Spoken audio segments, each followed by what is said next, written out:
Here's how you make some delicious, chewy bagels, even if you've never made bread before. 1.5 cups of warm water. That means warm, but not steaming. And 2¼ teaspoons of yeast. I'm using active dry yeast, so I'm gonna let this sit for 10 minutes. If you wanna use instant, skip the 10-minute wait. Add a tablespoon of sugar.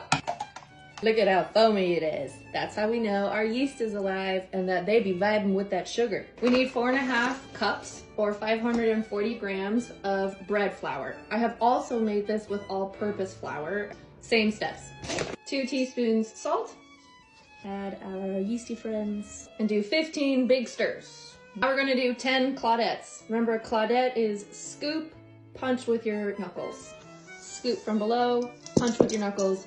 If it's a shaggy mess, that's okay. We're gonna let this sit for 10 minutes to let the flour absorb some more of the liquid, and that will make it a lot easier to knead. Dump it out onto a clean surface. Easier to knead on a surface like this. If you only have a cutting board though, put a moist towel underneath it and that will help it stay. You can use a mixer like Brenda and mix it for about 5 minutes on level 4, or you can do about 10 minutes of kneading with me. We're scooping and then punching. You can also do it with your palms. It's been 5 minutes. It's starting to come together as a dough. If you got all kinds of bits and bobs, you can hungry hippo it. And here we go. After 10 minutes, she's looking fairly smooth. When I press down, she's sprungeth back fully, which is what we want. Cover her with about a teaspoon of olive oil. Cover with a lid and put somewhere warm. I'm gonna put mine in the oven with the oven light on, and that should be warm enough for it to double in size.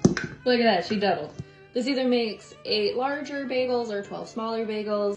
For all 8 of these, we're gonna make them into little balls and tuck the bottom. This is the hand shape you're gonna make. Imagine you have a ball under your hand and you just wanna turn it, but now you bring your fingers down and now there's like a little bit of tension because it kind of wants to escape your hand, but you're saying, no, stay with me. Thumb through the middle, there. Both thumbs in. And now we're just making it kind of look cute. Cover with a towel, let rest for 20 minutes. They've been through a lot. Hello, baby. You can see they've puffed up a little. Now we're gonna turn on the oven to 425. Get 12 cups of water boiling with a tablespoon of sugar. Slotted spoon action is great for this next step. After a minute per side, you'll scoop them out of the water and put them onto a greased pan. As a last step, we're gonna paint an egg wash on, which essentially just means you take a raw egg, scramble it, and then paint it onto the surface of the bagel. This will help give it a beautiful finish, making it look nice and brown and glossy. Into the oven at 425 until golden brown. Mine usually take between 20 and 25 minutes, and you can flip them before the last 5 minutes so that the entire thing turns deliciously brown. 20 minutes in, I'm gonna give mine a flip and put them back in for 5 minutes. Bread flour, all purpose.